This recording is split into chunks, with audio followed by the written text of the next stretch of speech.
সুলতান হেসে বললেন, না না, কোনো খারাপ খবর নয়, আমি অন্য কথা ভাবছিলাম। অন্য কথা? হ্যাঁ, মানে এই অন্য একটা কথা আর কি। সুলতান থেমে গেলেন। কালাপাহাড় সাহেব ইতস্তত করে বললেন, কি এমন কথা যার জন্য জনাব এত বিমনা হয়ে গেছেন? অবশ্য আপত্তি থাকলে। না না, আপত্তি নয়, তবে কথাটা হলো মানে। সুলতানকে থতমত করতে দেখে কালাপাহাড় সাহেব সঙ্গে সঙ্গে বললেন, আচ্ছা থাক জনাব, ওসব কথা থাক। ইজাজত পেলে আমি আজ আর একটা কথা জিজ্ঞাসা করব। আর একটা কথা? বেশ, বলুন। হুড়হাঙ্গামায় থাকা দরুন অনেক দিন যাবৎ ব্যাপারটা আর জানাই হয়নি। দৌলতজাহান আম্মির কি জনাব আর কোনো হদিশই পেলেন না? সুলতানের চোখ মুখ রোশনাই হয়ে উঠল। তিনি উল্লাস ভরে বললেন, পেয়েছি চাচা হুজুর, পেয়েছি পেয়েছি। সমধিক উল্লাস ভরে কালাপাহাড় বললেন, সে কি, পেয়েছেন? জি চাচা যান, স্রেফ হদিশই পায়নি, মোলাকাতও করে এসেছি তার সাথে। বলেন কি, এত বড় একটা উমদা খবর জনাব এতদিন বিলকুল চেপে রাখলেন? চেপে নয় চাচা, বলার মৌকা পেলাম কোথায়? যে তুফানের মধ্যে দিন কাটল আমাদের।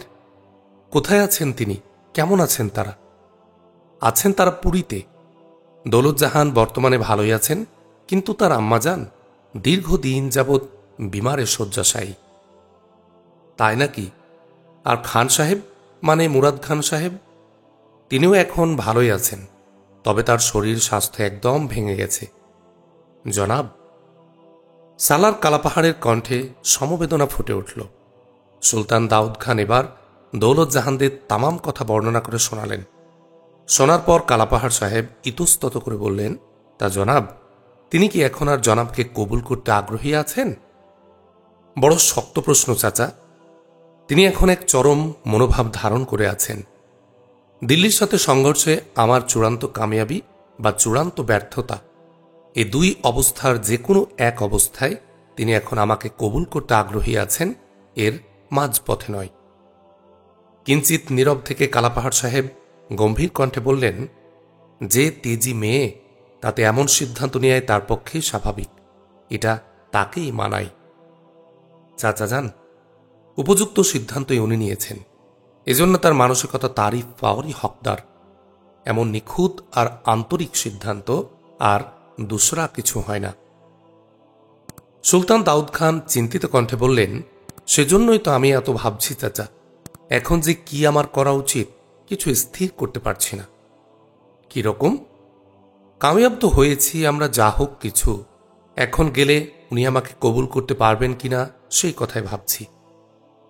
লহমাখানেক চিন্তা করে কালাপাহাড় সাহেব বললেন, না পারারই সম্ভাবনা বেশি জনাব।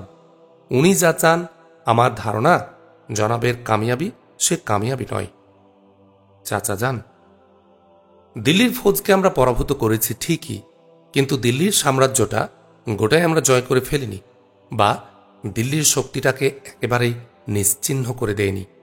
কখন যে আবার ছোবল মারবে তারা, সে কথা চিন্তা করলে চাচা, দৌলতজাহানের উম্মিদ কখনো হাসিল হবে না। কারণ মসনদে যে বসে থাকে সে কখনো বলতে পারবে না সে অজাত শত্রু, তার মুলুক দুশ্মনের দ্বারা কখনো আক্রান্ত হবে না। অজাত শত্রু না হলেও শত্রুকে দমন করার যথাযথ তাকত তার বাজুতে থাকা চাই জনাব। হার জিত নসিবের ব্যাপার, কিন্তু দুশ্মনকে তার ধারণা দেয়া চায় যে হামলা করলে এলেই প্রতিপক্ষ ঘায়েল হয়ে যাবে না, সেখানে দুশ্মনের নিজের বুকও ঝাঁঝরা হয়ে যাওয়ার সম্ভাবনা সমপরিমাণ। চাচা হুজুর, দিল্লির ফৌজ পালিয়েছে, আর জনাব তার নিজ মুলুকের ভৌগোলিক সীমারেখাটাও লাভ করেছেন। তিনি কোনো ধন সম্পদ পাননি, আর নিজেকে সেখানে কামিয়ে কায়েমিভাবে প্রতিষ্ঠা করতেও পারেননি। শ্রীহরি রায়ের বেইমানিতে শূন্য রাজকোষ শূন্যই রয়ে গেছে। এই শূন্য কোষাগার পুনরায় পূরণ হলে এবং বাঙ্গালা মুলুকের সাবেক অবস্থার মতো আবার সৈন্যবল, অস্ত্রবল, মনোবল সব কিছু হাসিল করতে পারলে তবেই এই সাময়িক কামিয়াবি চূড়ান্ত কামিয়াবির রূপ গ্রহণ করবে। সে অবস্থা ফিরে পেতে হলে এখনও অনেক সময়ের এবং অনেক প্রশ্ন জনাব। বটে, তাহলে সেই চূড়ান্ত কামিয়াবি হাসিল করতে তো আমার এই জিন্দেগিটাও খতম হয়ে যেতে পারে। তাও সম্ভব। সুলতান দাউদ খান শক্ত হয়ে গেলেন এবং শক্ত কণ্ঠে বললেন, তাহলে আর ওই মরীচিকার পথ যে অনর্থক কেন বসে থাকবো চাচা? ঢেঁকির রক্ত আনতে সক্ষম না হলে, যদি অভিমান কারো না ভাঙে আর জিদ পূরণ না হয়, তাহলে না তার জিদ পূরণ? জনাব, অনেক সয়েছি চাচা যান। দিলের আকিঞ্চন পূরণ করার পেছনে আমি আমার জানটায় বিরান করে দিয়েছি। এরপরও এতটা আর সয় না। তাই আমি ভাবছি চাচা, এখন আমি পুরীতে একবার যাব আর আসব। আমার এই বর্তমান কামিয়াবিতে খুশি হয়ে তিনি যদি কবুল করেন আমাকে, বহুত আচ্ছা। নারাজ হলে আল্লাহ হাফেজ। সামনে আমার অনেক কাজ। যত বেদনাদায়কই হোক, দৌলতজাহানকে নিশীথের এক দুঃস্বপ্ন গণ্য করে তার স্মৃতি দিল থেকে মুছে ফেলতেই হবে আমাকে। সুলতানের মুখমণ্ডলে বেদনা ফুটে উঠল।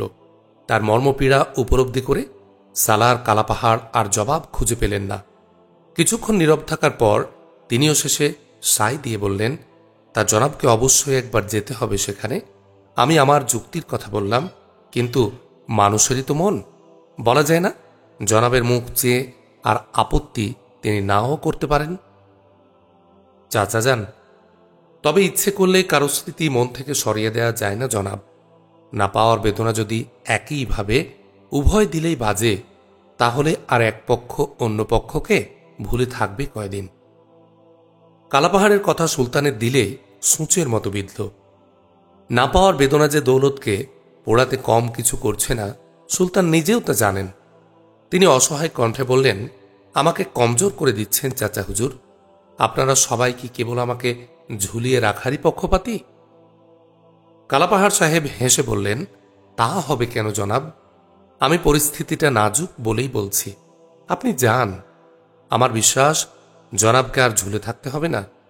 দৌলত আমিও তো বসে বসে কম ভাবছেন না জনাবকে নিয়ে। সুলতান দাউদ খান কাররানিকে এই মর্মে আরও কিছু উৎসাহ দিয়ে কালাপাহাড় সাহেব বিদায় নিলেন। অতঃপর দপ্তরের কাজ শেষ করতে অবেলা হয়ে গেল। কাজ শেষে মহলে ফিরে আসার কালে সুলতান স্থির করলেন, আগামীকাল মোটামুটি দায় দায়িত্ব তার জঙ্গি চাচাকে বুঝিয়ে দিয়ে পরশুই তিনি পুরীতে যাত্রা করবেন এবং তড়িৎ গতিতে গিয়ে দৌলতজাহানের মনোভাবটা জেনে আসবেন। ভাবতে ভাবতে সুলতান মহলে ফিরে এলেন এবং সরাসরি তার খাস কামরায় প্রবেশ করলেন। পরিশ্রান্ত হয়ে এসে পালঙ্কের উপর বসে এমন এক অপ্রত্যাশিত চমকে তিনি চমকে উঠলেন যে ক্ষণিকের জন্যে সম্বিতটাই প্রায় হারিয়ে ফেললেন সুলতান। বিপুল বিষয়ে যা তিনি দেখলেন তা তিনি ক্ষণকাল বিশ্বাস করতেই পারলেন না। দেখলেন তার ফুলদানিতে দৌলতজাহানের ফুলের তোড়া। দৌলতজাহানের না হলেও এটি এমনই একটি তোড়া যা একমাত্র দৌলতজাহানই তৈরি করতেন তার জন্যে। দৌড়ে গিয়ে সুলতান ফুলের তোড়ায় হাত দিলেন। নেড়েচেড়ে দেখলেন, না, ধাঁধা বা দৃষ্টিভ্রম নয়। অস্থির হয়ে উঠে তৎক্ষণাৎ তিনি হইচই করে খাস বান্দা কোরবান আলীকে তলব দিলেন। পরিমরি ছুটে এলো কোরবান আলী। সে সামনে এসে দাঁড়াতেই সুলতান তাকে ব্যস্ত কণ্ঠে প্রশ্ন করলেন, কোথায় পেলে কোরবান আলী? এ তোড়া তুমি কোথায় পেলে? কে এনেছে এটা? বুঝতে পেরে কোরবান আলী মাথা নিচু করল এবং স্মিত হাস্যে বলল, দৌলতজাহান বেগম সাহেব হুজুর। আর এক দফা চমকে উঠলেন সুলতান। হতবুদ্ধি হয়ে বললেন, দৌলতজাহান? জি হুজুর, তিনি এই তোড়া এনে এই ফুলদানিতে রেখে গেলেন। সে কি? কোথায় তিনি? এই মহলেই আছেন হুজুর। এই মহলে? আম্মা বেগম, হুজুরাইন সহ হুজুরের পরিবারবর্গের সকলে আজ জোহরের রক্তের আগেই উড়িষ্যা থেকে ফিরে এসেছেন। ওই দৌলতজাহান হুজুরাইনও তাদের সাথে এসেছেন। সুলতান আনন্দে আত্মহারা হয়ে গেলেন। বান্দার সামনে বেসামাল হওয়া ঠিক নয় বোধে নিজেকে তিনি সবলে কিছুটা সংযত করে নিয়ে তখনই আবার প্রশ্ন করলেন, বলো কি, উনি কি তাহলে একা এসেছেন? জিনা হুজুর, উনার আম্মাজান আর মুরাদ খান সাহেবও এসেছেন। উনার আম্মাজান এখন অনেকখানি সুস্থ। সুবহান আল্লাহ। সুলতানের ইঙ্গিতে কোরবান আলী বেরিয়ে গেল। সুলতান তখনই ব্যস্ত সমস্ত হয়ে তার আম্মাজানের খাস কামরায় ছুটলেন। আম্মা বেগম খাস কামরায় একাই ছিলেন তখন। সুলতান ছুটে এসে তাকে কদমবুসি করতেই আম্মা বেগম সুলতানকে তুলে নিয়ে বুকের সাথে জড়িয়ে ধরলেন। আনন্দাশ্রু সহকারে তিনি কুশলাকুশল জিজ্ঞাসা করতে লাগলেন। কুশলাকুশলের পর পাশাপাশি বসে মাতা পুত্র কিছুক্ষণ রাজনৈতিক, বৈষয়িক ও পারিবারিক বিষয় নিয়ে আলাপ সালাপ করলেন। এরপর আম্মা বেগম বললেন, একটু বসো বাপজান, আমি এক্ষুনি আসছি। চলে যেও না যেন, আরও একটা জরুরি কথা আছে তোমার সাথে। আম্মা বেগম কামরা থেকে বেরিয়ে গেলেন। আম্মাজানের পালঙ্কে বসে সুলতান দাউদ খান সবিস্ময়ে ভাবতে লাগলেন, আম্মাজানের আরও একটা জরুরি কথা মানে? কি কথা আছে আম্মাজানের? কি বলতে চান তিনি? কথাটা তার দৌলত জাহানকে নিয়ে কি? সেই সাথে সুলতান আরও ভাবতে লাগলেন, দৌলত জাহানের কথাটা আম্মিজানের কাছে কোন প্রসঙ্গে তোলা যায়? দৌলত জাহানের এখানে আসার পেছনে আম্মিজানের কোনো ভূমিকা আছে কি? থাকলে তা কি ধরনের, আর তা কতখানি? আম্মি হুজুর, আমাকে জরুরি তলব দিয়েছেন আম্মি হুজুর। বলতে দৌলত জাহান দ্রুতপদে এসে আম্মা বেগমের খাস কামরায় ঢুকলেন। আম্মা বেগমের পালঙ্কের দিকে নজর দিয়েই তিনি চমকে গিয়ে বললেন, ওমা, সে কি? জেনানা মহল বলে দৌলত জাহানের মাথায় বোরকার বদলে শুধু তার ওড়না খানায় তুলে দেওয়া ছিল। সেই ওড়না আরও টেনে দিয়ে হাসি মুখে তৎক্ষণাৎ তিনি প্রস্থান করলেন। এমন অপ্রত্যাশিতভাবে দৌলত জাহানকে সুলতানও এখানে কল্পনা করতে পারেননি। ফলে তিনিও লহমাখানে চমকের মধ্যেই রইলেন। দৌলত জাহানকে চলে যেতে দেখে তার চমক ভাঙল। তৎক্ষণাৎ তিনি শশব্যস্তে বললেন, আরে আরে, যান কেন? দাঁড়ান দাঁড়ান। দৌলত জাহান থমকে দাঁড়িয়ে গেলেন। সুলতান ফের বললেন, আসুন আসুন, ওই আসনে বসুন। ঘুরে দাঁড়িয়ে দৌলত জাহান ইতস্তত করে বললেন, কিন্তু? দাউদ খান বললেন, আম্মাজান একটু বেরিয়ে গেলেন, এই এক্ষুনি এসে পড়বেন, বসুন। দৌলত জাহান শরম পেলেন, শঙ্কিত কণ্ঠে বললেন, তাহলে? তাহলে আবার কি? আমি তো বসতে বলছি আপনাকে। কিন্তু আম্মি হুজুর, সেটা আমি দেখব, আগে বসুন তো।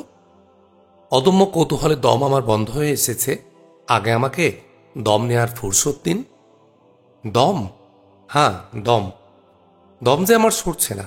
আপনি হঠাৎ এখানে, মানে একদম এই তান্ডার হেরেমে? এ কি আজব কাণ্ড! দুনিয়া উল্টে যাওয়ার মতো এ কি তাজ্জব ব্যাপার! মাথায় যে কিছুই আমার ঢুকছে না। ওড়নাটাকে ঘোমটার আকারে আরো খানিক নামিয়ে দিয়ে দৌলত জাহান সামনের আসনে জড়সড় হয়ে বসলেন এবং স্মিত হাস্যে বললেন, তাই? তাই মানে? জান ছেড়ে দিয়েও নিজে আমি আপনাকে এতটুকু সদয় করতে পারিনি। হেরেমের নামে আপনি যেখানে একদম নারাজ, সে আপনি হেরেমে? হঠাৎ এতটা রহম কেমন করে দিলে আপনার এলো? ঈষৎ মুখ তুলে দৌলত জাহান সহাস্যে বললেন, জনাব যে খুবই তাজ্জব হবেন তা আমি জানতাম। হব না?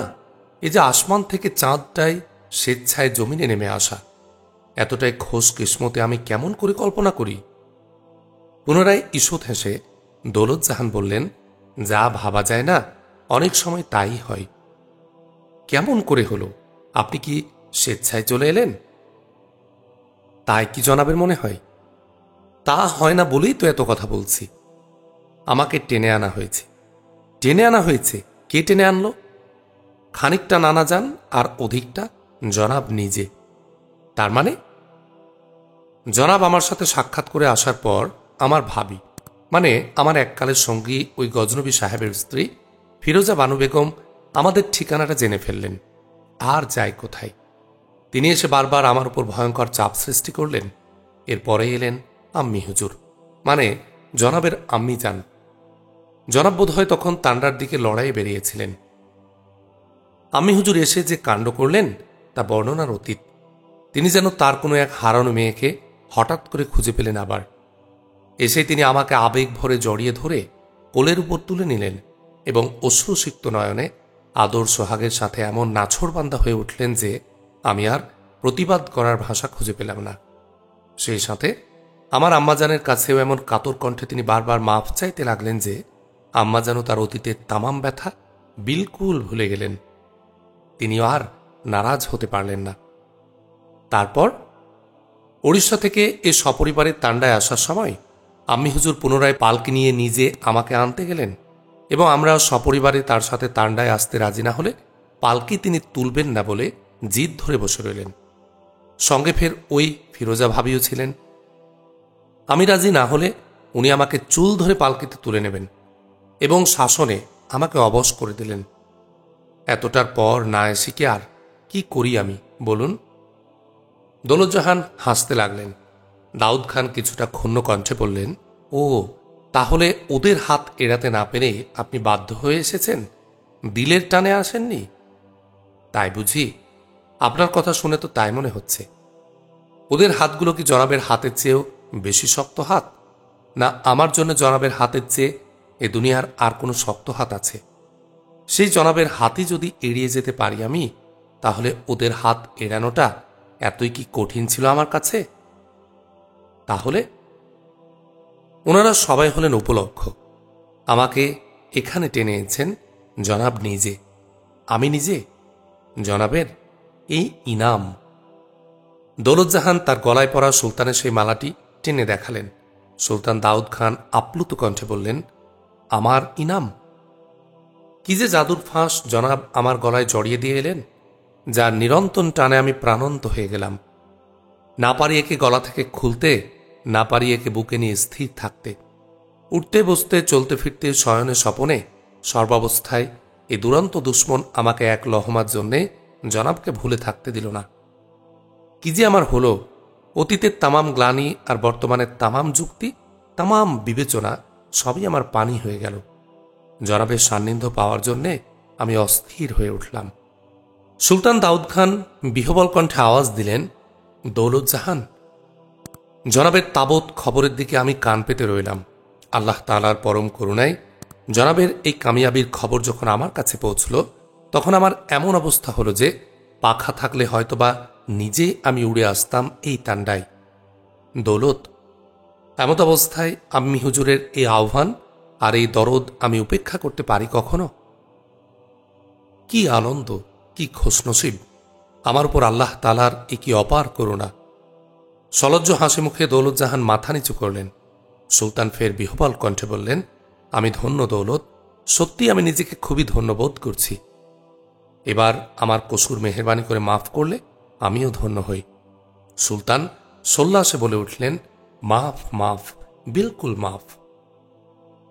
পরক্ষণে হোঁচট খেয়ে বললেন, মাফ মানে? কসুর করলাম আমি, আর আমি আবার মাফ করব মানে?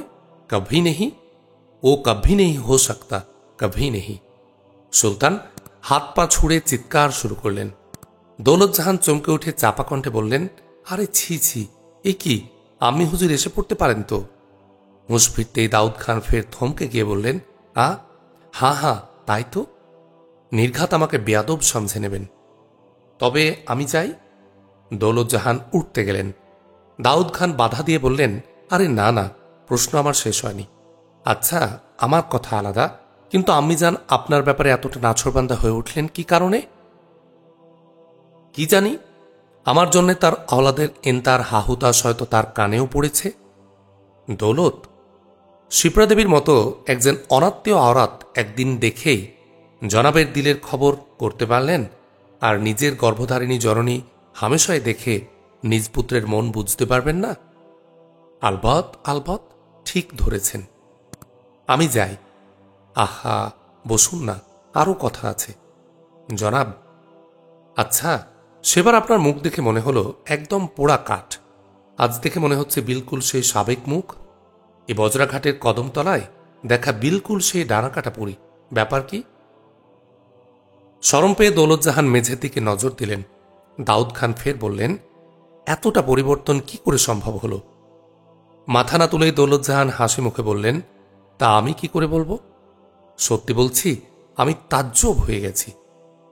দৌলতজাহান কিঞ্চিত গম্ভীর কণ্ঠে বললেন, জনাব, দিলের আলো নিভে গেলে দেহের আলো থাকে না, দিলে আবার আলো জ্বললে দেহের আলো জ্বলে উঠতে সময় কতক্ষণ? সুলতান যাররা রসিকতা করলেন, বললেন, তাই নাকি? দিলে আবার সত্যি তাহলে আলো জ্বলে উঠেছে, সেই সাবেক আলো? আমি জানি নে। এই মুহূর্তে আম্মা বেগম কক্ষে ফিরে এলেন। দৌলতজাহানকে দেখেই তিনি খোশ দিলে বলে উঠলেন, আরে এই যে আম্মি যান, তুমি এখানে? তোফা তোফা, তোমাকেই তো তালাশ করছি আমি। চমকে উঠে দৌলতজাহান আসন ছেড়ে দাঁড়ালেন। শরমে তিনি জবাব দিতে পারলেন না। জবাব দিলেন, সুলতান দাউদ খান। তিনিও উঠে দাঁড়িয়ে বললেন, আম্মিজান নাকি তলব দিয়েছেন ওকে? উনি এসে তাই ইন্তেজারে আছেন। আম্মিজান তৃপ্ত কণ্ঠে বললেন, বহুত আচ্ছা, বহুত আচ্ছা। তা বাপজান, যে জন্য তোমাকে বসতে বললাম, তোমার এই বীরত্বপূর্ণ কামিয়াবির জন্যে জরুর তুমি ইনাম পাওয়ার হকদার। তা আমি বুক ভরা স্নেহ আর দোয়াই শুধু তোমার জন্য আনিনি, ইনামও এনেছি। এই তোমার ইনাম বাপজান। আম্মা বেগম দৌলতজাহানের লজ্জানত মুখখানা তুলে ধরলেন। শরমে দৌলতজাহান চোখ বন্ধ করলেন। সুলতান দাউদ খান শর্মিন্দাভাবে মেঝের দিকে চেয়ে রইলেন। আম্মা বেগম ফের বললেন, আমারই জন্যে তুমি একে হারিয়েছিলে, তাই আমি আবার এনে দিলাম। আমার দায়িত্ব শেষ বাপজান। আম্মা বেগম তৃপ্তির হাসি হাসলেন। আম্মা বেগমের দীর্ঘদিনের অপূর্ণ স্বাদ শেষে পূরণ হল। তার ঐকান্তিক ইচ্ছায় আর সেনাপতি কালাপাহাড়, মুরাদ খান, মাসুম গজনবী, কোরবান আলী, ফিরোজা বানু, দিনার বানু প্রভৃতি নিরতিশয় উৎসাহী লোকসহ অন্যান্য সভাসদ ও সালার সেপাইদের বিপুল উদ্যোগে এক অনাড়ম্বর অনুষ্ঠানের মধ্য দিয়ে সুলতান দাউদ খান কাররানির সাথে দৌলতজাহান বেগমের শাদী মুবারক সুসম্পন্ন হল। নয়া জিন্দেগি শুরু হল সুলতান দাউদ খান কাররানি ও দৌলতজাহান বেগমের। পরমতম পাওয়ার, নিবিড়তম আনন্দে বঞ্চিত জীবন তাদের কানায় কানায় পরিপূর্ণ হয়ে গেল। রস, রং, গন্ধভরা নয়া জিন্দেগির মদিরা তারা পেয়ালার পর পেয়ালা পান করতে লাগলেন। রস ঘন জীবনের সুমধুর স্বাদে তারা ধন্য হলেন, তৃপ্ত হলেন। প্রিয়ার প্রেরণা লাভে দাউদ খান কাররানি অধিকতর সজীব হয়ে উঠলেন। কর্মের প্রতি আগ্রহে তার 2 গুণ বেড়ে গেল। অফুরন্ত প্রাণ নিয়ে এখন তিনি সাঁঝ সকাল সমানে কাজ করেন। কাজন্তে দৌলতজাহান প্রেমের পরশ দিয়ে তার তামাম ক্লান্তি মুছে দেন, আনন্দ দেন, উৎসাহ দেন, হতাশায় ঢেলে দেন আশার অমীয় ধারা। দৌলতজাহান বেগম এখন সুলতান দাউদ খানের প্রণয়িনী নন শুধু, তিনি এখন সুলতানের বিশ্বস্ত সঙ্গী, পরম বন্ধু, সুখ দুঃখের দোসর। পরামর্শ পরিকল্পনায় তিনি এখন সুলতানের একান্তই পয়লাজন। তাদের মাঝে এখন শুধু প্রেমের গল্পই হয় না, রাজনীতিরও গুরুত্বপূর্ণ অনেক গল্প হয়। সুলতান রাতভর লড়াই, রাজনীতি, প্রশাসনের অনেক গল্প করেন। দৌলতজাহান নিবিষ্ট চিত্তে সেসব গল্প শুনেন এবং প্রয়োজনে মাঝে মাঝে মন্তব্যও করেন। সেদিনও শুয়ে শুয়ে সুলতান দাউদ খান দৌলতজাহান বেগমকে বাংলার রাজনীতির অতীত ঘটনাবলী এক এক করে শোনাচ্ছিলেন। সুলতান বায়জিদ খানের হত্যা, লোদি খানের মৃত্যু, গুজার খানের প্রাণদান, মুনিম খানের মহত্ব, এমনকি আকবর শাহ নির্লজ্জ লোভ, শ্রীহরির বেঈমানি, কতলু খানের পরিবর্তন, সব কিছুই এক এক করে বয়ান করে শোনাচ্ছিলেন। শুনতে শুনতে একসময় দৌলতজাহান বললেন, আচ্ছা জনাব, কতলু খান লোহানী সাহেব তো বাঙ্গালার বাহিনীর এক অবিচ্ছেদ্য অংশ এখন, কিন্তু তাকে কি সত্যি সত্যি বিশ্বাস করা যায়? গল্প বলা বন্ধ করলেন সুলতান। কেন বেগম? দৌলতজাহান বললেন, শিপ্রা দেবীর কাছে আমি যতদূর শুনেছি তাতে তিনি একজন গাদ্দার। জ্ঞান বুদ্ধিহীন এই লোকটাকে নানা প্রলোভনে প্রলুব্ধ করে রায় বাবুরা নাকি তাকে নিয়েই অবিরাম খেলেছেন। নানা রকম অকর্মে কুকর্মে রায়বাবুরা নাকি তাকেই বারবার উস্কে দিয়েছেন। সুলতান দাউদ খান নীরব হলেন। কিছুক্ষণ পর তিনি গম্ভীর কণ্ঠে বললেন, তাহলেও আমার কিছু করার নেই বেগম। কেন জনাব? বাংলা সেপাইদের বিপুল এক অংশ এই কতলু খান লোহানির হাতে। কতলু খানকে বেহাত করলে ওই বিপুল সংখ্যক লোহানি সেপাইরা আমার হাতছাড়া হয়ে যায়। আকবর শাহ যেখানে বাঙ্গালার বিরুদ্ধে অনুক্ষণ ছুরি ধরে আছেন, সেখানে আমি বাঙ্গালার শক্তি কমজোর করি কি করে? কিন্তু দিল্লির হামলা তো এখন আর নেই, না থাকলেও তা থাকতে আবার কতক্ষণ? হিংস্রকে কি কখনো বিশ্বাস করা যায়? জাহাপরা, বর্তমানের এই কামিয়াবির পেছনে আমাকে আমার বিপুল সংখ্যক সেপাই কোরবানি দিতে হয়েছে। সৈন্যবল আমার এখন অত্যন্ত সীমিত হয়ে গেছে। নেমোখারাম শ্রীহরি রায়ের বিশ্বাসঘাতকতা আমাকে পঙ্গু করে দিয়েছে। অর্থ বলতে হাতে আমার এখন এমন কিছু নেই যা দিয়ে আমি অচিরে নয়া বাহিনী তৈরি করতে পারি। বাঙ্গালার অবশিষ্ট সেপাইদের সাথে কতলু খানের ওই অনেকগুলো সেপাই আমার এখন শক্তি। এদের আমি ক্ষুব্ধ করি কি করে? কিন্তু ওই অনেকগুলো সেপাই নিয়ে চরম মুহূর্তে আবার যদি না বেগম সাহেবা, সেদিক আমি বিবেচনা করে দেখেছি, তা তিনি করবেন না বলেই আমার বিশ্বাস। আলমপরা কত্তু খানের মধ্যে যথেষ্ট পরিবর্তন এসেছে। অতীত আচরণ ত্যাগ করে তিনি এখন বাঙালামূলকের স্বার্থের সাথে একাত্ম হয়ে গেছেন। দিল্লির বিরুদ্ধে এ যাবৎ আমাদের তামাম লড়াইয়ে তার মধ্যে বিশ্বাসভঙ্গের কোনো আলামতি পরিলক্ষিত হয়নি, বরং তিনি সর্বত্রই জান ছেড়ে দিয়ে লড়েছেন। তবু একজন গাদ্দারকে বিশ্বাস কি জনাব?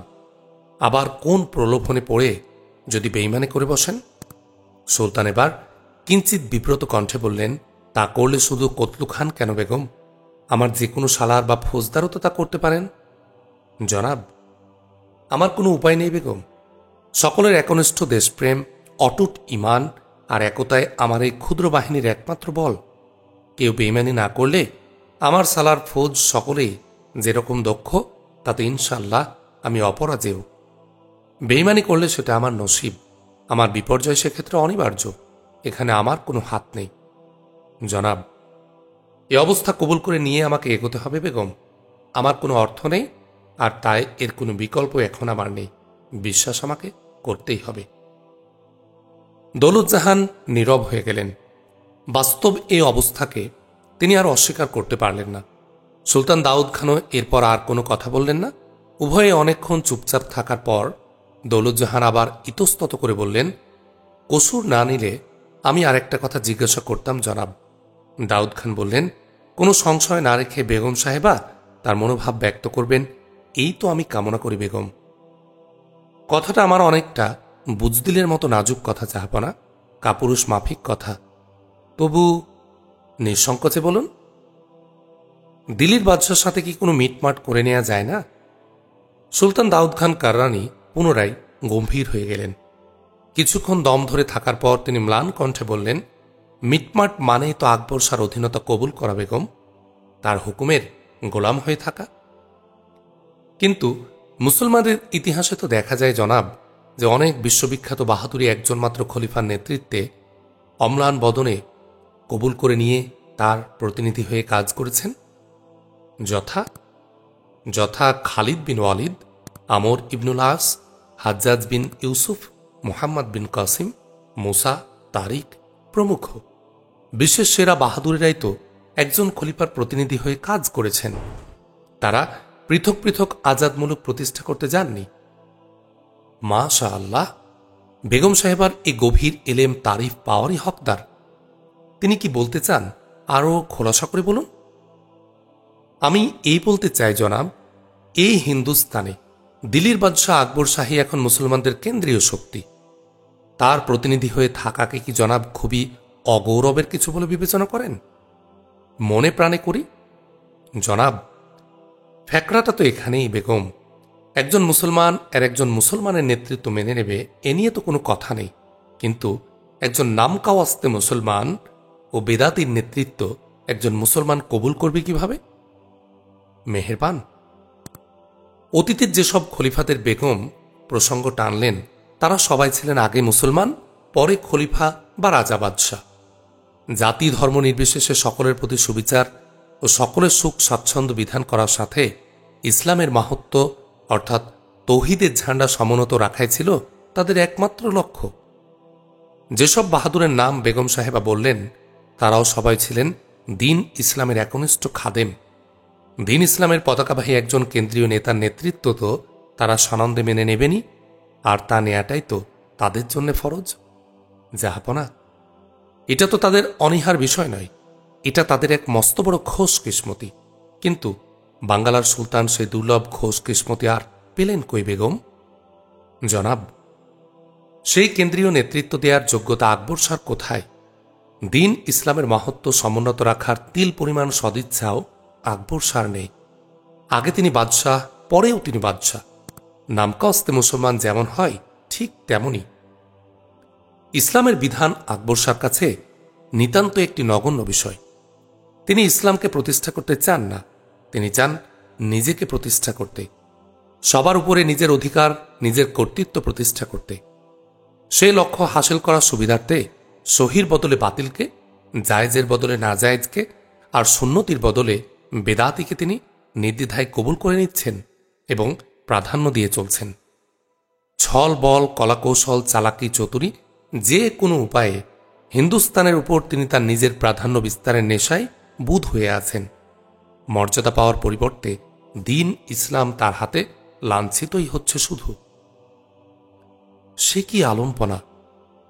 আমি ওইসব মহান খলিফাদের কথা বলিনি, খোলাফায়ে রাশেদিন তো নয়, তাদের একজন নিম্নমানের সাহাবার কথাও বলি না।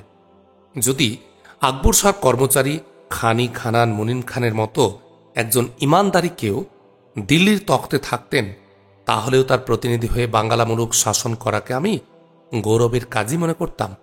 কিন্তু নির্লজ্জ আগ্রাসে আকবর শাহর মতো একজন ফাসেক বেদাতির নেতৃত্ব কবুল করলে আমার নিজের ইমান থাকে কোথায়? এমন অবস্থা মেনে নেওয়ার চেয়ে মৌতকে আমি অগ্রাধিকার দিই। অবশ্যই জনাব, অবশ্যই। কিন্তু মুনিম খান সাহেব তাহলে? উনি পেটের দায়ে আকবর শাহ নকরি করেছেন, কোনো জাতির বা রাষ্ট্রের দায় দায়িত্ব তার কাঁধে নেই।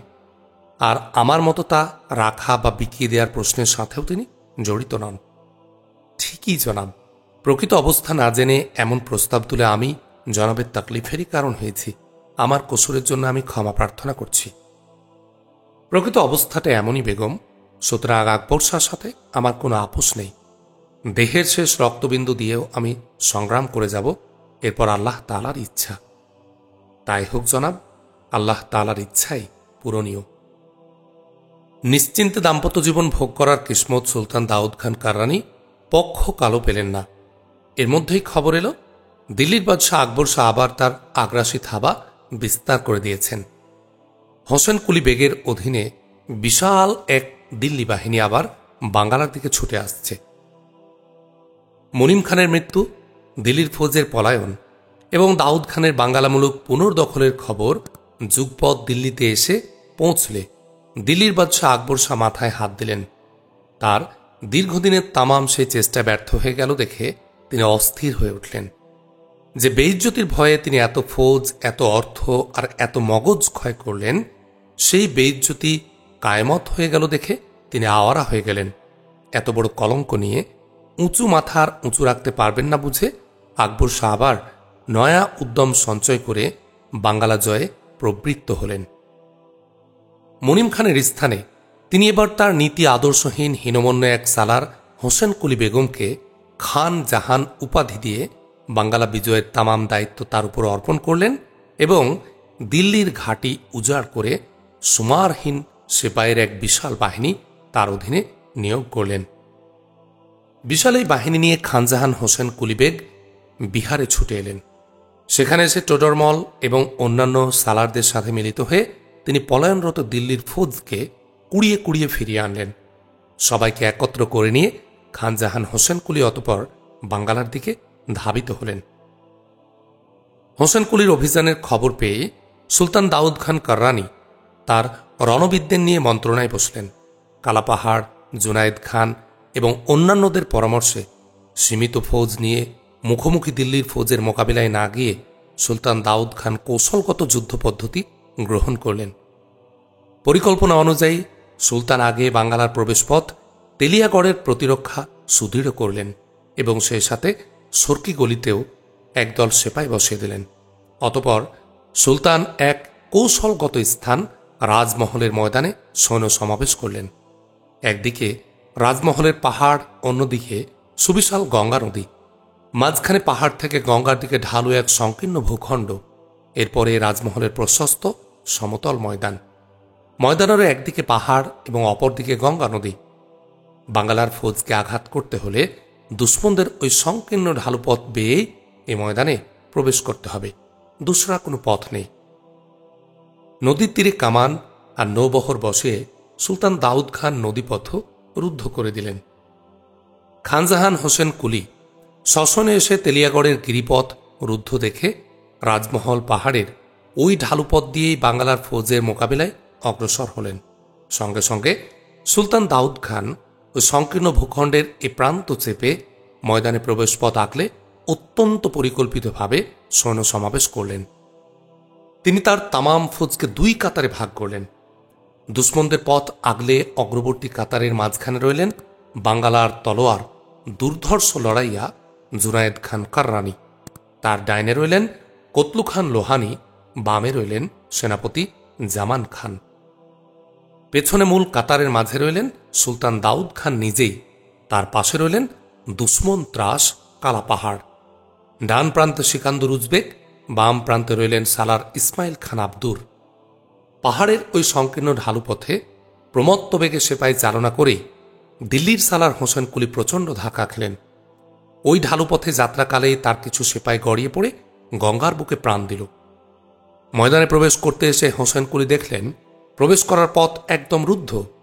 দুয়ারে কামান পেতে বসে থাকার মতো তাদের পথ আগলে বাংলার ফৌজের অগ্রবর্তী কাতার এমনভাবে অবস্থান নিয়ে আছে যে সেখান থেকে সেটা উচ্ছেদ করে ময়দানে প্রবেশ করা প্রকৃতই দুঃসাধ্য ব্যাপার।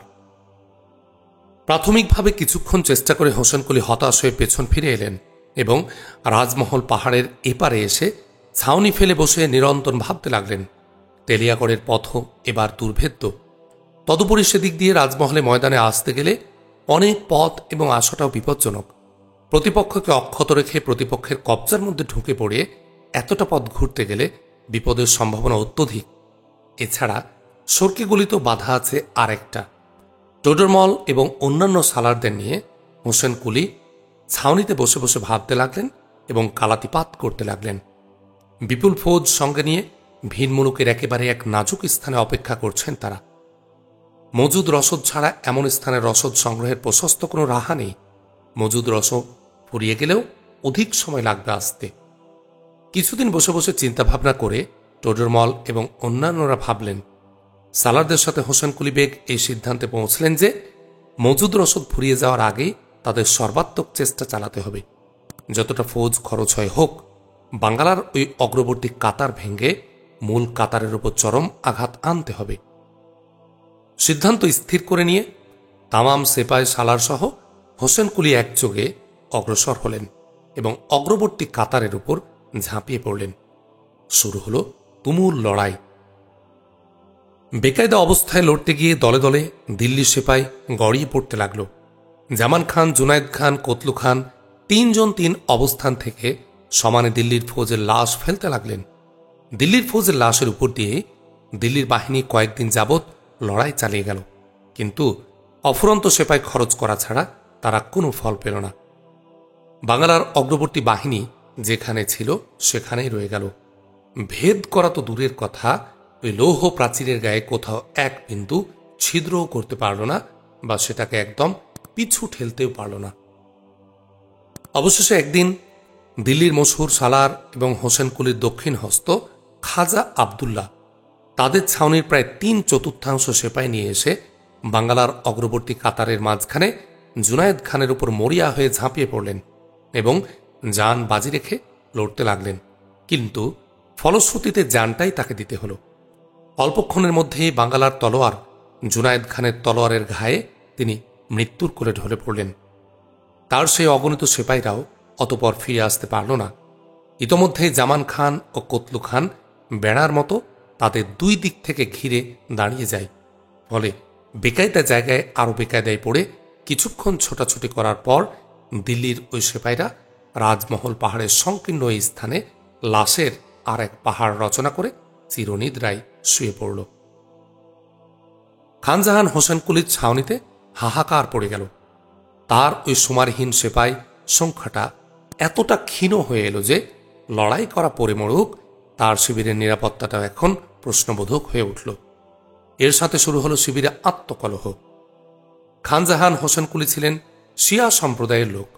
সেপাই ডালি দেওয়ার ক্ষেত্রে পক্ষপাতিত্বের অভিযোগে দিল্লির সুন্নি সম্প্রদায়ের সেপাইরা হোসেন কুলির নেতৃত্বে লড়াই করতে অস্বীকার করতে লাগল।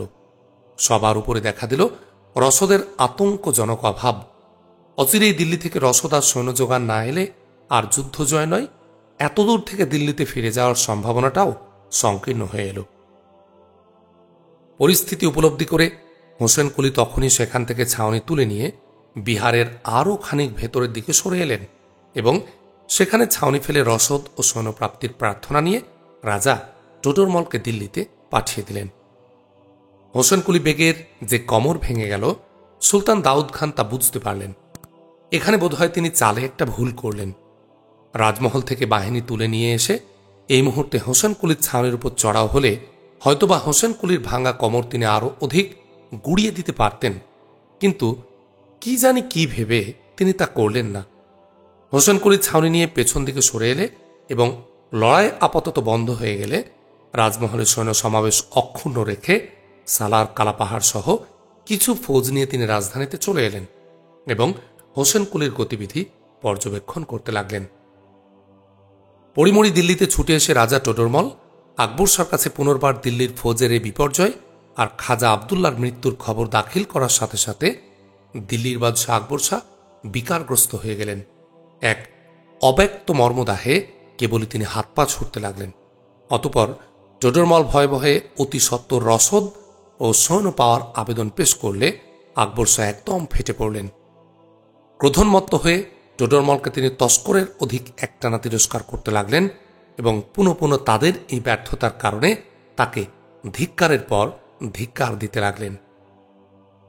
এই বর্তমান ব্যর্থতার কারণ হিসেবে টোডরমল বাঙ্গালার ফৌজের কৌশলগত অবস্থান এবং জুনায়েদ খানের উপস্থিতির কথা তুলে ধরলেন। আকবর শাহ এতে আরও বেশি ক্ষিপ্ত হয়ে উঠলেন। বাংলার একজন সাধারণ সেপাইয়ের একটা আঙ্গুলের যোগ্য টোডরমলেরা সবাই মিলে নন বলে টোডরমলকে তিনি তিক্ত ভাষায় গালিগালাজ করতে লাগলেন।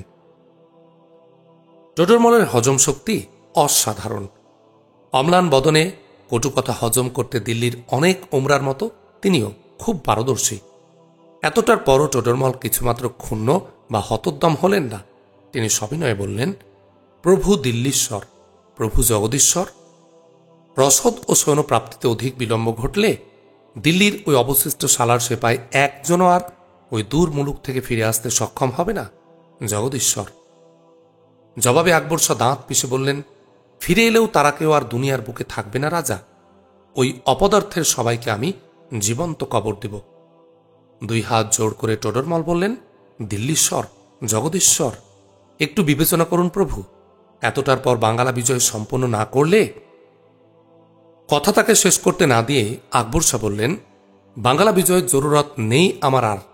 আমাদের হিম্মত বুঝতে আর বাকি নেই। আপনাদের হিম্মত বুঝতে আর আমার বাকি নেই প্রভু। আপনারা সবাই মিলে যা পারেননি, দাউদ খানকে কাবু করতে শ্রীহরি রায় একাই তার শতগুণে অধিক কাজ করেছে। শ্রীহরি একাই বাঙ্গালার পরাজয়কে অর্ধেকটা নিশ্চিত করে দেওয়ার পরও এই দীর্ঘদিন যাবৎ আপনাদের সবাই মিলে কিছুই করতে পারলেন না, জগদীশ্বর। এরপরও বাংলা জয়ের খাহেশ আর আমার সাজে ও আশা আমার শেষ। আপনারা মরুন বাঁচুন তা দেখার দায়িত্ব আমার খতম। আপনি বিদেয়ী হন। আরেকবার চেষ্টা করে দেখি প্রভু। কিছু রসদ আর ভারী একদল সৈন্য মঞ্জুর হলে। আকবর শাহর গায়ে আগুনের ছ্যাঁকা লাগল। তিনি গর্জে উঠে বললেন, খামোশ, মতলব কি আপনাদের? আপনারা কি চান? এ দিল্লির মসনদটা হারাই আমি? প্রভু দিল্লীশ্বর, সেই পাটনার দুর্গ ভেদ করা থেকে এ রাজমহলের যুদ্ধ তক কত ফৌজ আপনারা সবাই মিলে কোরবানি দিয়ে এসেছেন, তার কোনো হিসেব আছে?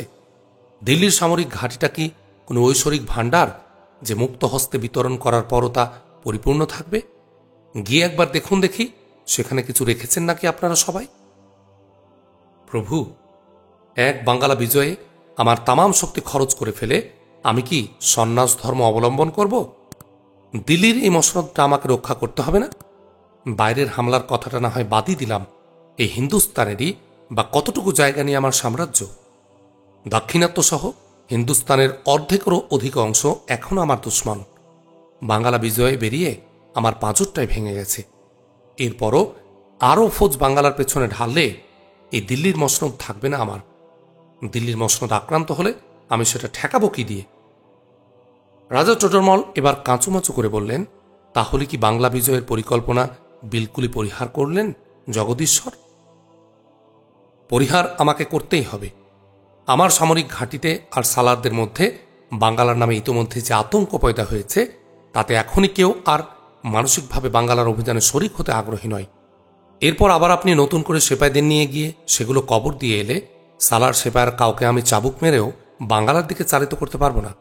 বাংলা জয়ের পরিকল্পনা পরিহার না করে আর আমার কোনো উপায় আছে? জগদীশ্বর। আকবর শাহ থামলেন, কিছুক্ষণ দম নিয়ে বললেন, রাজা সাহেব, বাঙ্গালা মুলুক আর 5টা মুলুকের মতো কোনো মামুলি মুলুক নয়।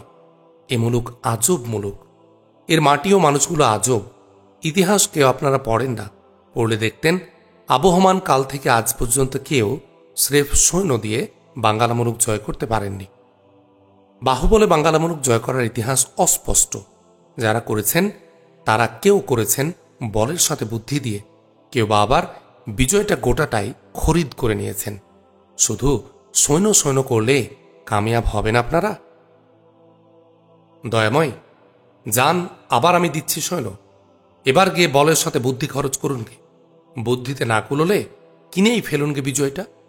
সম্পদে ও ঐশ্বর্যে দিল্লি মুলুক খাটো নয়, ইজ্জতের প্রশ্ন আমার।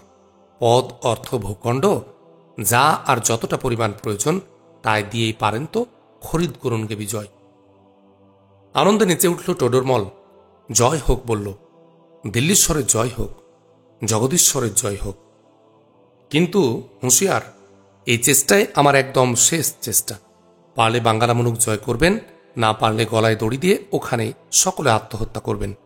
ব্যর্থ হয়ে ফিরে এলে সবাইকে আমি তোপের মুখে উড়িয়ে দেব। মুজাফফর খান তারবতী নামক আর একজন বিখ্যাত সালারের অধীনে আখেরি চেষ্টা হিসাবে আকবর শাহ নিজের মসনদের নিরাপত্তার প্রতি অনেকখানি ঝুঁকি নিয়ে আগের বাহিনীর তুল্য পরিমাণ আর এক বিশাল সৈন্যদল ও বিপুল পরিমাণ রসদ খান জাহান হোসেন কুলির সাহায্যার্থে বাঙ্গালা মুলুকে প্রেরণ করলেন। মুজাফফর খান তারবতী সেনা সৈন্য নিয়ে হোসেন কুলির শিবিরের দিকে রওনা হওয়ার আগেই টোডরমল সেখানে এসে পৌঁছলেন এবং তামাম কাজ, তামাম চিন্তা পরিহার করে বিজয় খরিদ করার কাজে আত্মনিয়োগ করলেন। বিপুল অর্থ খরচ করে আগে তিনি একদল একনিষ্ঠ দালাল খরিদ করলেন এবং বাঘ সিংহ ধরার জন্য এই দালালদের তিনি বাঙ্গালার মধ্যে ছড়িয়ে দিলেন। বাঙ্গালার রাজধানীতে, সেনাঘাটিতে, লড়াইয়ের মাঠে সর্বত্রই এই দালালেরা ছড়িয়ে পড়ল। মুজাফফর খান তারাবতী ওই বিপুল ফৌজ সঙ্গে নিয়ে হোসেন কুলির শিবিরে এসে পৌঁছার সাথে সুলতান দাউদ খান সে খবর পেলেন। খবর পেয়ে সুলতান রাজমহলের ময়দানে সন্নিবেশিত তার সালার সেপাইদের সতর্ক করে দিলেন এবং হোসেন কুলির অগ্রসর হওয়ার প্রতীক্ষা করতে লাগলেন। প্রতীক্ষার 5টা দিনও পেরোল না। সুলতান দাউদ খানের তামাম ভরসা ধূলিসাৎ করে দিয়ে তার কাছে হঠাৎ খবর এলো শুরু হয়েছে গাদ্দারি। তেলিয়াগড়ের প্রতিরক্ষা ফৌজের অধিপতি বেইমানি করে তেলিয়াগড়ের গিরিপথ মুক্ত করে দিয়েছে এবং হোসেন কুলি ও মুজাফফর খান তারবতীর মিলিত ফৌজের বিশাল এক অংশ বন্যার বেগে এ ফাঁকা পথে ঢুকে পড়েছে। তারা সরকি গলি হয়ে রাজমহলের ময়দানের দিকে এগোচ্ছে আর অবশিষ্ট তামাম ফৌজ নিয়ে হোসেন কুলি পূর্বের ওই সংকীর্ণ ঢালু পথে রাজমহলের ময়দানের দিকে ছুটছে। বার্তাবাহক সেই সাথে দাউদ খানকে জানালেন যে বেইমানির চক্রান্ত শুধু তেলিয়াগড় এলাকাতে সীমাবদ্ধ নয়। বাঙ্গালার গুপ্তচর বাহিনী যে তথ্য পেয়েছে তাতে এ চক্রান্ত বাঙ্গালা মুলুকে সর্বত্র ছড়িয়ে পড়েছে। এখন কে যে কোথায় বেইমানি করে বসবে তার কোনো নিশ্চয়তা নেই। বার্তাবাহক আরও জানালেন, দিল্লির ফৌজের মধ্যে ঘোষণা দেওয়া হয়েছে যে বাঙ্গালা বিজয়ের এই যুদ্ধ দিল্লির বাদশার শেষ যুদ্ধ। ছলে বলে যেভাবেই হোক জয়ী তাদের হতেই হবে। জয়ী হতে না পারলে শেষ সেপাইটি পর্যন্ত তাদের লড়াই করে মরতে হবে। দিল্লিতে ফিরে যাওয়ার আর কোনো উপায় নেই, কারণ সেখানে তাদের জন্য কামান পাতা আছে। বেইমানির কথা শুনে সুলতান দাউদ খান মনে মনে কেঁপে গেলেন। পরাজয় তার এলে একমাত্র এই পথে আসতে পারে, নইলে তাকে যুদ্ধে পরাজিত করার সাধ্য দিল্লির ফৌজের নেই। সুলতান দাউদ খান উপলব্ধি করলেন বাঙ্গালা বিজয়ের লক্ষ্যে আকবর শাহর এই লড়াই সত্যিই শেষ লড়াই। সুলতান যদি এবারও দিল্লির ফৌজ বিধ্বস্ত করে জয়ী হন, স্বাভাবিকভাবে আকবর শাহর আর বাংলা জয়ে দুঃসহ হওয়ার কোনো সুযোগ নেই। সুলতান যদি হেরে যান তাহলে তো লড়াইয়ের আর প্রশ্নই উঠবে না। সম্বিতে ফিরে এসে সুলতান দাউদ খান তখনই রাজমহলের ময়দানে লোক পাঠিয়ে দিয়ে সালার সিকান্দর উজবেক আর সালার জামান খানকে নিজ নিজ বাহিনী নিয়ে তেলিয়াগড়ের উদ্দেশ্যে যাওয়ার এবং যথাসম্ভব ধাবমান দুশ্মনদের ও গিরিপথের মুখে আটকিয়ে দেওয়ার নির্দেশ দিলেন। অতপর সালার কালাপাহাড় সাহেবকে ময়দান থেকে নিয়ে আসা সৈন্যদল শাহী প্রাসাদের সামনে ময়দানে সজ্জিত করতে বলেই সুলতান দাউদ খান নিজে রণসজ্জা সজ্জিত হয়ে শাহী মহলে প্রবেশ করলেন। খবর শুনে দৌলত জাহানের বুকের মধ্যে দপ করে উঠল। বিপদের আশঙ্কায় তার সর্বাঙ্গ থরথর করে কাঁপতে লাগল। কিন্তু এ মুহূর্তে কোনো দুর্বলতা প্রকাশ করলে খসম তার কমজোর হয়ে যাবেন ভেবে তিনি নিজেকে সবলে সংযত করে নিলেন এবং খসমকে রণসজ্জায় সজ্জিত হতে সাহায্য করতে লাগলেন। কারো মুখে কোনো কথা নেই। মুখ খুলে আবেগ আর কেউ চেপে রাখতে পারবেন না বুঝে সুলতানা নীরবে রণসাজে সজ্জিত হতে লাগলেন। রণসাজ শেষ হলে সুলতান দাউদ খান দৌলতজাহানের ললাটে গভীর এক চুম্বন এঁকে দিলেন এবং রুদ্ধ কণ্ঠে আল্লাহ হাফেজ বলে ঝড়ের বেগে মহল থেকে বেরিয়ে এলেন। শাহী প্রাসাদের সামনে ময়দানে বাহিনী সজ্জিত করে নিয়ে সালার কালাপাহাড় ইন্তেজারে ছিলেন। সুলতান বেরিয়ে এসে আনুষ্ঠানিকভাবে বাঙ্গালামুলকের স্বাধীন পতাকা উড়িয়ে দিতে দিতে আবেগ ভরে বললেন, উড়ো উড়ো হে স্বাধীন বাঙ্গালার স্বর্ণোজ্জ্বল নিশান। দাউদ খান কাররানির দেহে প্রাণ আছে যতক্ষণ, ততক্ষণ তুমি সগৌরবে উড়তে থাকো। দাউদ খানের প্রাণ যদি মিলিয়ে যায় বাতাসে, দুশ্মন এসে তোমায় যদি মিশিয়ে দেয় ধুলোই, তুমি সেখান থেকেও পথিকদের ডেকে বলো, বাংলার স্বাধীন সুলতান দাউদ খান কাররানি জান দিয়েছেন, তবু তিনি মান দেননি, তিনি কখনো মান দেননি। পতাকা উড়িয়ে দিয়ে তিনি সোজা হয়ে দাঁড়ালেন। সামরিক কায়দায় সালাম জানালেন উড্ডীন পতাকায়, মন প্রাণ ঢেলে মোনাজাত করলেন আল্লাহ তাআলার দরবারে। অতপর তিনি চোখ মুছে লাফিয়ে উঠলেন অশ্বে। কোষবদ্ধ তলোয়ার ক্ষিপ্র হস্তে টেনে ঊর্ধ্বমুখী করলেন। রবির করে ঝলসে উঠল তলোয়ার, জ্বলে উঠল দাউদ খানের দুই চোখ। তিনি মুখ ফিরিয়ে বীর সেনানী কালাপাহাড়কে বললেন, জঙ্গি চাচা, জান বাজি রাজমহল। লাগাম টেনে দাউদ খান অস্ত্র ছুটিয়ে দিলেন। চমকে উঠে সেনাপতি কালাপাহাড় মুহূর্তের জন্য হারিয়ে গেলেন 10 বছর অতীতে। তিনি যেন শুনতে পেলেন, জঙ্গি চাচা, জান বাজি ওই বজরা। নিমেষখানেক তন্ময় থেকে লাগাম টানলেন তিনিও। সজ্জিত বাহিনীকে অগ্রসর হওয়ার নির্দেশ দিয়ে তিনিও ছুটতে লাগলেন সুলতানের পশ্চাতে। ময়দানে ছুটে এসে সুলতান দাউদ খান কাররানি আগেই সন্নিবেশিত কাতার দুটি পরীক্ষা করে নিলেন। তৎপর মূল কাতারের যথাস্থানে তিনি ও কালাপাহাড় সাহেব দাঁড়িয়ে গেলেন। সালার জামান খান তেলিয়াগড়ে যাওয়ার অগ্রবর্তী কাতারে এবার জুনায়েদ খান কাররানি ও কতলু খান লোহানি এই দুজনই রইলেন। অল্পক্ষণের মধ্যে মার মার রবে ছুটে এলো দুশ্মন। হোসেন কুলি বেগ বিশাল বাহিনী নিয়ে বিপুল বিক্রমে ঝাঁপিয়ে পড়লেন ময়দানে। পুনরায় শুরু হল প্রচণ্ড লড়াই। পুনরায় জুনায়েদ খান দিল্লির ফৌজের লাশ দিয়ে পাহাড় গড়তে লাগলেন। কিছুক্ষণ এ অবস্থায় চলল। এরপরে জুনায়েদ খান তাজ্জব হয়ে দেখলেন, দিল্লির তামাম ফৌজের লক্ষ্য এবার একমাত্র তার উপর। সালার সেপাই সকলে একযোগে এবার একমাত্র তার উপরই ঝাঁপিয়ে পড়ছে।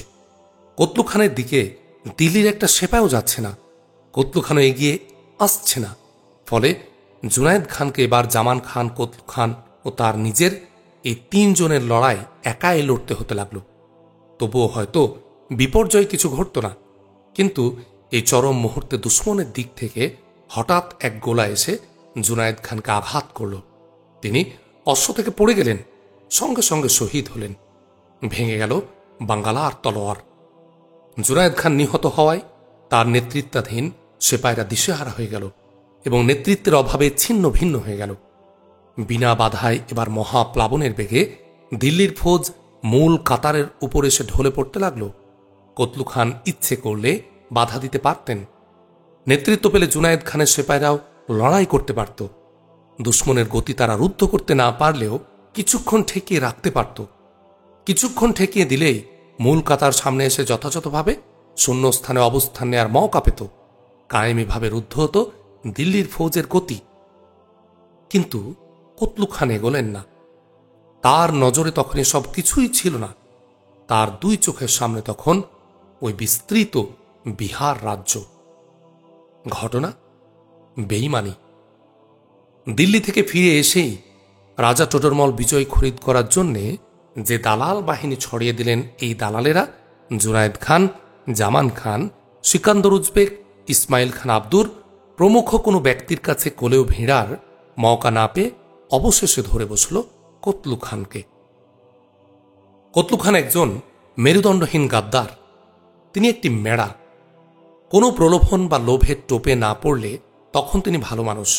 মেড়ার কান কেউ না মুচড়ালে তিনি বিলকুল ঠিকঠাক, কিন্তু শক্ত কোনো প্রলোভন বা মোটা কোনো লোভটোপ সামনে এলেই তিনি আবার কাত।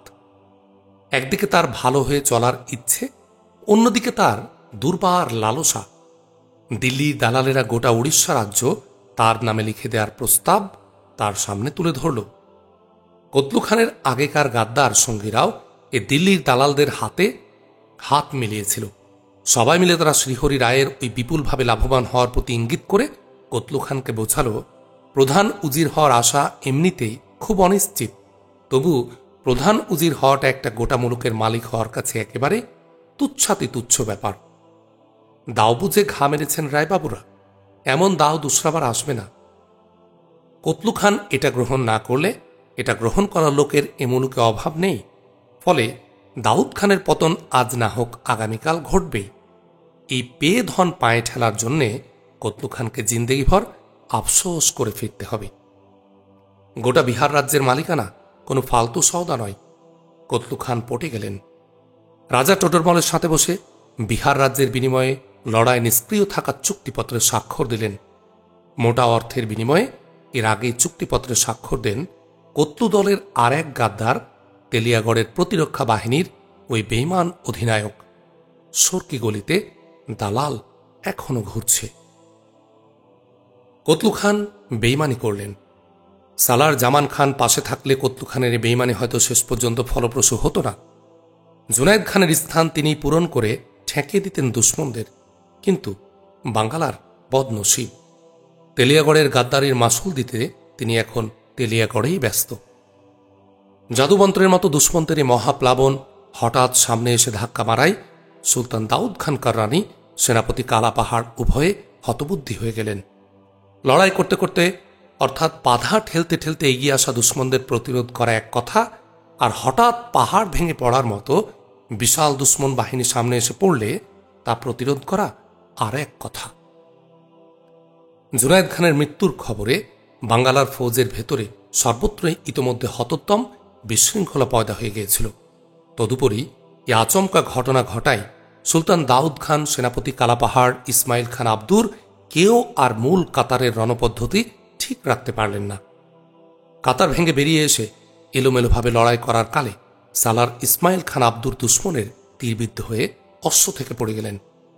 ঠিক এই মুহূর্তে আর এক গোলার আঘাতে সেনাপতি কালাপাহাড় গুরুতরভাবে আহত হলেন। অশ্ব থেকে গড়িয়ে না পড়লেও সেনাপতি কালাপাহাড়ের আর সবিক্রমে লড়াই করার শক্তি সামর্থ্য রইল না। পরপর দুইটি দুর্ঘটনা একই সাথে ঘটার ফলে, বিশেষ করে কালাপাহাড় সাহেব আহত হয়ে পড়ার ফলে বাঙ্গালার মূল কাতারের সেপাইরা জয়ের আশা ছেড়ে দিয়ে সামনের কাতারের সেপাইদের মতো চারদিকে ছুটে পালাতে লাগল। কালাপাহাড় সাহেব বুঝলেন লড়াই খতম। পলায়নরত সেপাইদের আহত অবস্থাতে তিনি কিছুক্ষণ ফেরানোর চেষ্টা করলেন। ব্যর্থ হয়ে তিনি সুলতান দাউদ খানকে রণস্থল ত্যাগ করার অনুরোধ জ্ঞাপন করলেন। সুলতান দাউদ খান তখন সংজ্ঞাহীন। উন্মত্তের মতো তিনি তখন দুশ্মন নিধন করছেন আর দুশ্মনদের কবজার মধ্যে এগিয়ে যাচ্ছেন। দেহের শেষ রক্তবিন্দু দিয়ে লড়াই করে শহীদ হবেন বলে সুলতান জিদ ধরলেন। কালাপাহাড় সাহেব তাকে বোঝালেন, একা একা লড়াই করে শহীদ হওয়ার কোনো ফায়দা নেই, বরং বেঁচে থাকলে ভবিষ্যতে কিছু আশা করা থাকবে, নতুন করে আবার হয়তো চেষ্টা করে দেখা যাবে। কিন্তু সুলতান কিছুই শুনলেন না। বাধ্য হয়ে কালাপাহাড় সাহেব সুলতানের অশ্বের সাথে তার নিজ অশ্ব ভিড়িয়ে দিলেন। সুলতান কিছু বুঝে ওঠার আগেই তড়িৎ গতিতে কালাপাহাড় সাহেব সুলতানের অশ্বের লাগাম ধরে নিজ অশ্ব ছুটিয়ে দিলেন। সুলতানকে পিঠে নিয়ে সুলতানের অশ্ব রণস্থল থেকে বেরিয়ে এলো। নিশ্চিত মৌত থেকে যে সুলতান বেরিয়ে এলেন, তখনও সুলতান তা উপলব্ধি করতে পারলেন না।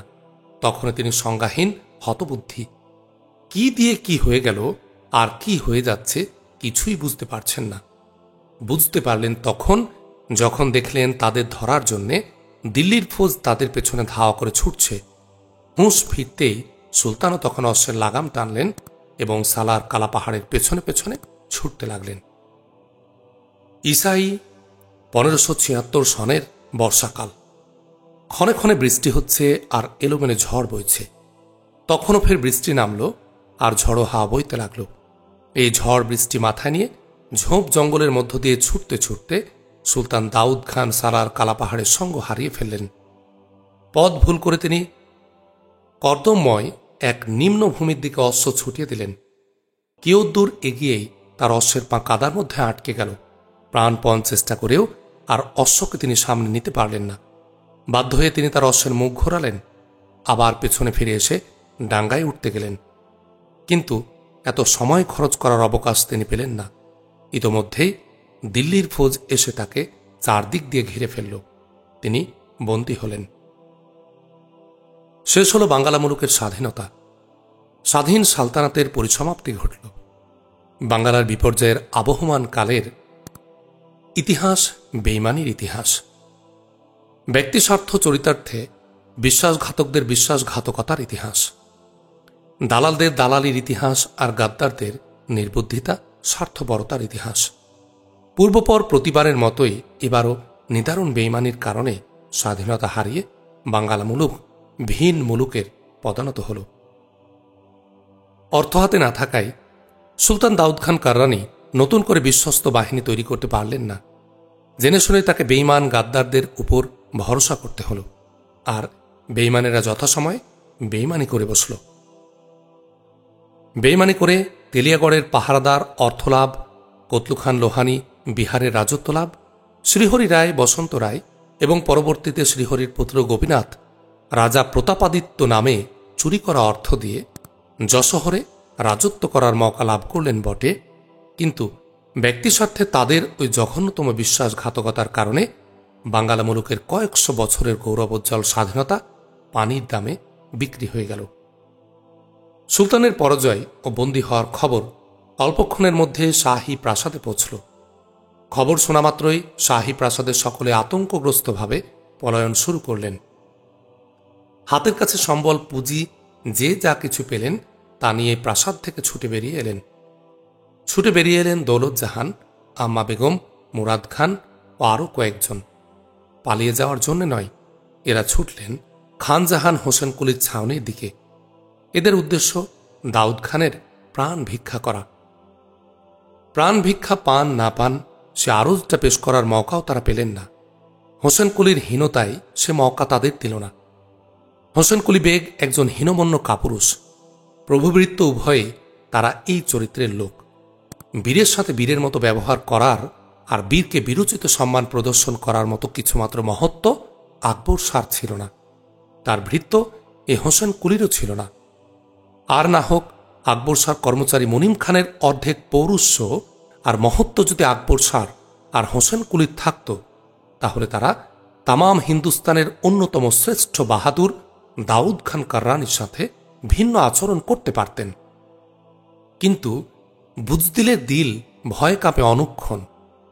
বন্দী দাউদ খানকে হোসেন কুলির সামনে আনার সাথে সাথে কিছুমাত্র মানবিক চিন্তা না করে হোসেন কুলি সুলতান দাউদ খান কাররানিকে হত্যা করার আদেশ দিলেন। তৎক্ষণাৎ ঝলসে উঠল ঘাতকের তলোয়ার। চোখের পলক পড়তে না পড়তে থমকে গেল পৃথিবী। চমকে উঠল 10 দিক। বিমূর্ত বেদনায় স্তব্ধ হল বাতাস। জল্লাদের অসির মুখে জমিনে গড়িয়ে পড়ল জানবাজ বাহাদুর, স্বাধীনতার প্রতীক, উত্থান পতন সাপেক্ষে বাঙ্গালার কয়েকশো বছর কালস্থায়ী স্বাধীন সালতানাতের শেষ প্রহরী দাউদ খান কাররানির চির উন্নত শির। ঘটনাস্থলে দৌলত জাহান আগে এসেই পৌঁছলেন। সুলতান দাউদ খানের ছিন্ন শির নজরে পড়তেই মূর্ছিত হয়ে লুটিয়ে পড়লেন তিনি। তার সে মূর্ছা আর কোনো দিনই ভাঙেনি। আলহামদুলিল্লাহ, শেষ প্রহরী নামে সুলতান দাউদ খান কাররানির জীবনী আমরা এই উপন্যাসের মাধ্যমে শুনলাম। আশা করি আপনাদের এটা ভালো লেগেছে। আপনারা যদি এই সিরিজের পরবর্তী আরও যে বইগুলো আছে সেগুলো শুনতে চান, তাহলে অবশ্যই কমেন্ট করে জানান। আমাদের চ্যানেলটি সাবস্ক্রাইব করবেন, ভিডিওগুলো ভালো লাগলে লাইক কমেন্ট করবেন এবং আরও বেশি মানুষের কাছে আমাদের অতীতের এই ইতিহাসগুলো উপন্যাসের মাধ্যমে লেখকরা যেভাবে উপস্থাপন করেছেন সেগুলো পৌঁছে দেওয়ার জন্যে শেয়ার করে সহযোগিতা করুন। আসসালামু আলাইকুম ওয়া রাহমাতুল্লাহ।